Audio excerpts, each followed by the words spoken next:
El sistema nervioso central. Principios básicos. El sistema nervioso central realiza tres acciones esenciales, que son: 1. Detección de estímulos. 2. Transmisión de la información. Y 3. Coordinación general. Es la relación entre nuestro cuerpo y el exterior. Regula y dirige el funcionamiento de todos los órganos del cuerpo. Empezando de abajo hacia arriba, el SNC se compone de dos grandes partes: la médula espinal, situado en el interior de la columna, y el encéfalo, situado dentro del cráneo. A las diversas áreas de la espalda se les da nombres distintos: cervical, cuello, torácica, pecho, lumbar, inferior, y sacra, final. En los vertebrados, animales con médula, si pensamos en un animal a cuatro patas, la parte superior es la espalda y el vientre es la inferior. De ahí que dorsal signifique hacia arriba y ventral hacia el vientre. Las vías sensoriales y motoras controladas en el mismo lado, son las ipsilaterales, las que se originan en la izquierda y cruzan al lado derecho o viceversa, son contralaterales. La médula espinal. La médula espinal es un cordón nervioso, blanco y cilíndrico. Se extiende desde la base del cráneo hasta el nivel lumbar. Recibe, procesa y canaliza la información sensorial procedente del cuerpo, sensaciones, al encéfalo y desde este a los músculos, ejecutando el control motor de los mismos. Procesa toda la actividad consciente e inconsciente, conduciendo a través de los nervios de los que está formada la corriente nerviosa. En la médula hay neuronas con axones que van hacia arriba o hacia abajo, al segmento siguiente o incluso recorren todo el camino y llegan al cerebro, son las llamadas neuronas motoras superiores. Cuenta con axones que parten de la parte ventral de la médula y terminan en un músculo. Estas reciben el nombre de motoras inferiores. A su vez, las dendritas de las inferiores establecen sinapsis con los axones de neuronas motoras superiores. Las vías que se originan en la médula espinal transmiten al encéfalo información sensorial somática, de la piel, músculos y articulaciones, y visceral. Las vías descendentes se originan en varios centros del encéfalo, y en relación con la función que desarrollan se clasifican en: 1. Motoras somáticas, 2. Motoras viscerales y 3. De modulación sensorial. Estos nervios dorsales, sensoriales, y ventrales, motores, después pueden formar uno solo, mixtos. El encéfalo. Para entender correctamente la estructura, se propone explicarla en base a su desarrollo. En el día 28 de gestación, el tubo neural se transforma sensiblemente, formándose tres prominencias. 1. Prosencéfalo, anterior. 2. Mesencéfalo, medio. 3. Rombencéfalo, posterior. Si vemos la estructura como si fuese un árbol, el prosencéfalo sería la copa y el resto sería el tronco, de ahí que al mesencéfalo y al rombencéfalo juntos se conozcan con el nombre de tronco del encéfalo. Solo 8 días más tarde, el día 36, el prosencéfalo se divide en dos: 1. El telencéfalo, que dará lugar a los hemisferios cerebrales, cerebro como tal solo serían solo estos, y 2. El diencéfalo, que dará lugar al tálamo e hipotálamo. A la vez el rombencéfalo empieza a dividirse en: 1. El metencéfalo, que dará lugar a la protuberancia y el cerebelo, y 2. El mielencéfalo, que originará el bulbo raquídeo. Para algunos autores, el tronco del encéfalo lo forman el bulbo raquídeo, la protuberancia y el mesencéfalo. No incluyen el cerebelo. A modo de resumen, se incluye un organigrama con las estructuras más importantes del encéfalo. Al leerse de izquierda a derecha se podrá identificar con una clasificación ascendente en la estructura.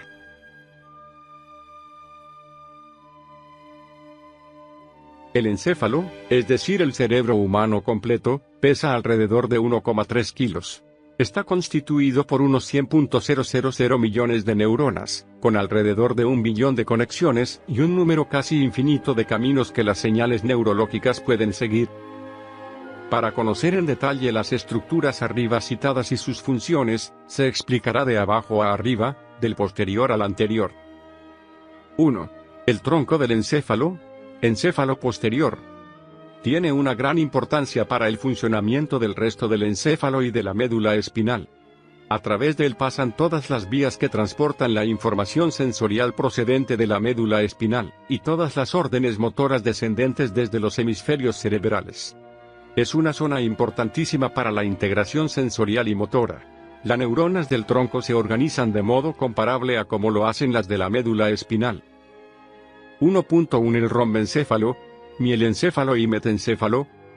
1.1.1 El bulbo raquídeo y la protuberancia. Es la continuación de la médula que se hace más gruesa al entrar en el cráneo. Son prolongaciones de la médula espinal. Transportan mensajes sensoriales a los centros superiores del cerebro, y mensajes motores a los músculos que descienden por la médula espinal. La información entrante proviene del tronco y los miembros, incluyendo tacto, calor, frío, dolor, la conciencia de la posición y el movimiento de los miembros. Esta información recibe el nombre de sensación somatosensorial. En la porción dorsal del bulbo raquídeo se encuentra la formación reticular. Son áreas de sustancia gris. La formación reticular tiene mucho que ver con la activación del organismo. Asimismo puede provocar que otras áreas cerebrales se hallen en estados de reactividad. Está implicada en el mecanismo de alerta y de la atención. En el seno del bulbo raquídeo y la protuberancia se encuentran núcleos que controlan funciones vitales. Los nervios craneales salen de aquí. Estos nervios proporcionan control de los músculos de la cara, movimientos de los ojos y de la caja laríngea, de ahí que estén relacionados con los movimientos de la masticación, la tos, el estornudo, el vómito, etc. Imaginemos un niño con un desarrollo tardío o con un trastorno del desarrollo de esta zona, ¿podría resolver lo que se le está indicando por su profesor? Regula el funcionamiento del corazón y de los músculos respiratorios, por eso una lesión en el bulbo produce la muerte instantánea por paro cardiorrespiratorio irreversible. En estas áreas tienen lugar el procesamiento de la información procedente del oído, y la regulación del modo fundamental en que se organiza el movimiento del cuerpo. Intervienen en funciones que incluyen el sueño y el tono muscular. 1.1.2 El cerebelo. Su significado es cerebro pequeño. Representa el 10% del volumen total del encéfalo. Sin embargo, contiene más de la mitad de sus neuronas. Consta de 2 hemisferios cerebrales y el cuerpo vermiforme. Recibe información de la corteza motora primaria y secundaria y de los núcleos motores del tronco encefálico. Es una estructura sensomotora de gran importancia. Está involucrado en la integración armónica de funciones motoras, de conductas eficaces o habilidosas y en la conciencia sobre la posición del cuerpo en el espacio. La integración tiene que ver con el ritmo de los sucesivos hechos requeridos, y con la provisión de control simultáneo sobre las distintas partes. Para que se vea claro, propongo el ejemplo de andar. Un andar armónico depende de la coordinación y orquestación de innumerables sucesos. Para ello unos músculos se contraerán y otros se contraerán menos. Solo con la contracción poco podría hacerse, ya que brinda escaso control sobre la acción. Para ello necesitamos cierto mecanismo de inhibición con el que regular la excitación. Esta área se encarga de moldear, coordinar sucesos excitatorios originados en otras áreas cerebrales. Se ha implicado al cerebelo en aspectos de la cognición como en los cambios de atención necesarios en muchas situaciones y en funciones cognitivas superiores.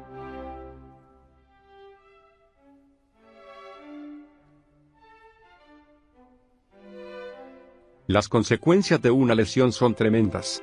Se observan graves trastornos en el equilibrio, en el andar, en el habla y el aprendizaje de nuevos patrones motores es prácticamente imposible. Las nuevas teorías sostienen que el cerebelo interviene en el ajuste y aprendizaje de las respuestas cognitivas, Lainer y Dow, 1995. 1.2 Mesencéfalo. Está formado por 2 partes. 1. El tectum. Es la parte superior de la posición dorsal del mesencéfalo. Contiene 2 pares de bultos llamados colículos. Los inferiores tienen una función auditiva. El otro par superior procesa información visual. Y, 2, el tegmentum, es la parte correspondiente a la posición ventral. Es especialmente interesante por su papel mediador en el efecto analgésico relacionado con el control del dolor. 2. El prosencéfalo, encéfalo anterior, 2.1 diencéfalo. Como aparece en el dibujo superior, el diencéfalo se compone de 2 estructuras, el hipotálamo y el tálamo. 2.1.1 El hipotálamo. Es un centro fundamental en la coordinación de los sistemas motor y endocrino. Influye sobre el sistema nervioso autónomo y sobre el sistema motor somático. Funciona como un centro efector endocrino, secretando hormonas. Es el único de todo el encéfalo que puede coordinar el sistema endocrino. Representa el 1% del encéfalo. A pesar de lo pequeño que es, organiza comportamientos básicos para la supervivencia del individuo, como los de huida, ataque, alimentación y comportamiento sexual. El hipotálamo regula y activa muchas conductas. Controla varios aspectos de la atención, y está implicado en la expresión de las emociones, entre las cuales se comprenden la cólera y el miedo. Por si fuera poco, núcleos del hipotálamo controlan la secreción de una hormona hipofisaria relacionada con la respuesta al estrés de todo tipo. 2.1.2 El tálamo. Se considera una estación repetidora. La información sensorial es procesada antes de seguir hacia la corteza, a excepción de la olfatoria que además puede ir directamente. 4 núcleos son los que nos importan aquí: el geniculado lateral, relacionado con la visión; el geniculado medial relacionado con la audición; el posterolateral, relacionado con la información somática del cuerpo y las extremidades; el posteromedial ventral, que es donde la información de la cara se integra con información del resto del cuerpo. Se cree que es el primer nivel de experiencia sensorial consciente. Hay núcleos que procesan solo un tipo de información, y envían a una zona concreta de la corteza, y hay otros llamados de proyección difusa que envían información de varios tipos a diversas zonas de la corteza cerebral. El tálamo no solo recibe información de la periferia y la envía a centros superiores, como la corteza, sino que también la recibe de centros superiores y la transmite al sistema motor. Esta calle de doble sentido proporciona el medio de informar a diferentes núcleos de las consecuencias de su actividad. Los circuitos permiten bucles de feedback. 2.2 Del encéfalo, los hemisferios cerebrales. Son la parte más voluminosa del SNC. Consta de 2 hemisferios cerebrales separados por una gran hendidura denominada fisura longitudinal. Las fisuras central y lateral dividen cada hemisferio en 4 lóbulos: frontal, parietal, temporal y occipital. Las pequeñas hendiduras reciben el nombre de surcos, y las abultadas partes de las circunvoluciones se denominan giros.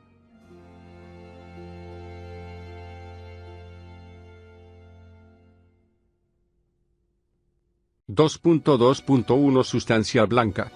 Está formada por 3 tipos de fibras.